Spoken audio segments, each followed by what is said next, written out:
Hi friends, welcome to divikitchen. இன்னைக்கு நம்ம பார்க்க போற ரெசிபி பன்னீர் பட்டர் மசாலா. இதுக்கு தேவையான ingredients பாத்தீங்கன்னா ஒரு பெரிய வெங்காயம், 2 தக்காளி, ஒரு 4 ல இருந்து 5 cashew, கொஞ்சம் ginger garlic, அப்புறம் 1 டீஸ்பூன் சோம்பு, 1 டீஸ்பூன் ஜீரகம், 1/2 டீஸ்பூன் மிளகு, 2 டீஸ்பூன் தனியா. ஒரு கடாய் ஹீட் பண்ணிக்கோங்க. அதில் ஒரு 2 டேபிள் ஸ்பூன் அளவுக்கு ஆயில் இல்லை பட்டர் ஆட் பண்ணிவிட்டு உங்களோட நட்ஸை சேர்த்து நல்லா ஃப்ரை பண்ணிக்கோங்க கோல்டன் ப்ரௌன் ஆகிற வரைக்கும். உங்கள் நட்ஸ் ஃப்ரை ஆனோடனே அதில் ஒரு டீஸ்பூன் அளவுக்கு சோம்பு, இப்போ 2 டீஸ்பூன் தனியா,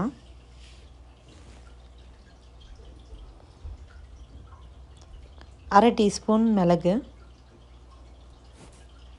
1 டீஸ்பூன் ஜீரகம் ஆட் பண்ணி நல்லா வதக்கிக்கோங்க.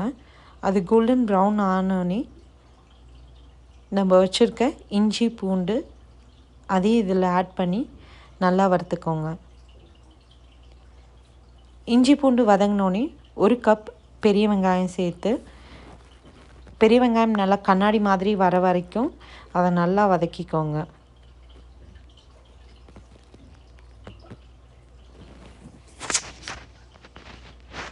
இப்போ பார்த்தீங்கன்னா வெங்காயம் வதங்கிச்சு. இதில் 1 கப் தக்காளி ஆட் பண்ணிக்கோங்க.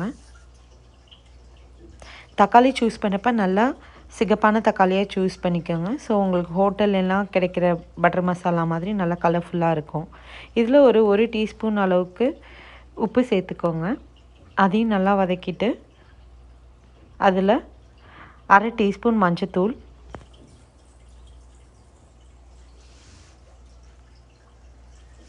ஒரு டீஸ்பூன் அளவுக்கு கறி பவுடர் சேர்த்துக்கோங்க.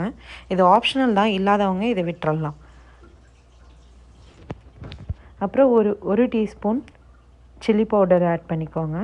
அதையும் சேர்த்து எல்லாத்தையும் ஒன்றா நல்லா வதக்கி எடுத்துக்கோங்க. தேவைப்பட்டுச்சுன்னா 1 இல்லை 2 டேபிள் ஸ்பூன் தண்ணி சேர்த்து நல்லா உங்கள் தக்காளி மசிகிற வரைக்கும் அதை வதக்கிக்கோங்க. இப்போ பார்த்திங்கன்னா இது வதங்குறதுக்கு ஒரு 3லேருந்து 4 நிமிஷம் ஆகும். நீங்கள் உங்கள் தக்காளியை இப்படி நசுக்கி பாருங்கள். நல்லா நசுங்குச்சுன்னா இது ரெடி ஆயிடுச்சுன்னு அர்த்தம்.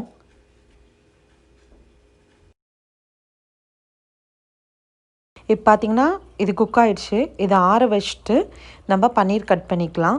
இன்றைக்கி பார்த்திங்கன்னா நான் ஒரு 200 to 250 கிராம்ஸ் பன்னீர் எடுத்திருக்கேன். அதை நான் சின்ன சின்னதாக கட் பண்ணி வச்சுருக்கிறேன். எனக்கு சின்னதாக போட்டால் மசாலா நல்லா பிடிக்குங்கிறதுனால நான் சின்னதாக கட் பண்ணியிருக்கேன். நீங்கள் உங்களுக்கு என்ன சைஸில் வேணுமோ அந்த சைஸில் கட் பண்ணி ரெடி பண்ணி வச்சுக்கோங்க. இது ஒரு 2லேருந்து 3 பேர் சாப்பிட்ற அளவுக்கு கிரேவியும் அதுக்கான பன்னீரும் உங்களுக்கு இருக்கும். நீங்கள் உங்கள் ஆளுக்கு ஏற்றாப்புல மாற்றிக்கோங்க. இப்போ நம்ம ஆறுனதை ஒரு மிக்ஸி ஜாரில் ட்ரான்ஸ்ஃபர் பண்ணிவிட்டு நல்லா ஸ்மூத் பேஸ்ட்டாக அரைச்சி எடுத்துக்கலாம். இப்போ பார்த்திங்கன்னா பேஸ்ட் ரெடி ஆகிடுச்சு. ஒரு கடாய் ஹீட் பண்ணிவிட்டு ஒரு டேபிள் ஸ்பூன் பட்டர் ஆட் பண்ணிக்கோங்க.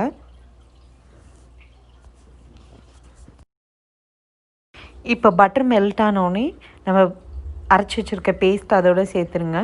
அதில் கொஞ்சம் தண்ணி சேர்த்து அந்த பேஸ்ட்டையும் ஆட் பண்ணிக்கோங்க. அப்புறம் இது எல்லாத்தையும் நல்லா மிக்ஸ் பண்ணிவிட்டு அதில் தேவையான அளவுக்கு உப்பு சேர்த்துக்கோங்க. நான் இன்றைக்கி 1 டீஸ்பூன் உப்பு ஆட் பண்ணியிருக்கேன். ஆல்ரெடி ஒரு டீஸ்பூன் நம்ம வெங்காயம் வதக்கிறப்ப ஆட் பண்ணியிருக்கோம். ஸோ மொத்தமாக 2 டீஸ்பூன். அப்புறம் ஒரு டீஸ்பூன் காஷ்மீரி சில்லி பவுடர். இது எதுக்குன்னா உங்களுக்கு நல்ல கலர் கொடுக்கும், அதே சமயம் காரமும் ரொம்ப இருக்காது. ஸோ காஷ்மீரி சில்லி பவுடர் ஒரு டீஸ்பூன் போட்டுக்கோங்க. ஆட் பண்ணி ஒரு 5லேருந்து 7 நிமிஷம் மூடி வச்சு வேக விடுங்க. இப்போ இது ரெடி ஆகிடுச்சு. இதை லைட்டாக மிக்ஸ் பண்ணிவிட்டு நம்ம வச்சுருக்க பன்னீரை இதில் ஆட் பண்ணிடலாம். பன்னீரை ஆட் பண்ணிவிட்டு ஜென்டிலாக இதை மிக்ஸ் பண்ணி விடுங்க. பன்னீர் உடையாமல் ஜாக்கிரதையாக பண்ணுங்கள். தேவைப்பட்டால் கொஞ்சம் தண்ணி ஆட் பண்ணிவிட்டு மூடி வச்சு 2லேருந்து 3 நிமிஷம் இதை திருப்பி குக் பண்ண விடுங்க. இப்போ பார்த்திங்கன்னா பன்னீர் நல்லா குக் ஆகிடுச்சு. இப்போ இந்த ஸ்டேஜில் ஒரு 1/2 டீஸ்பூன் அளவுக்கு கரம் மசாலா, அப்புறம் ஒரு டீஸ்பூன் அளவுக்கு கசூரி மேத்தியை கையால் நல்லா க்ரஷ் பண்ணி மேலே தூவி விடுங்க.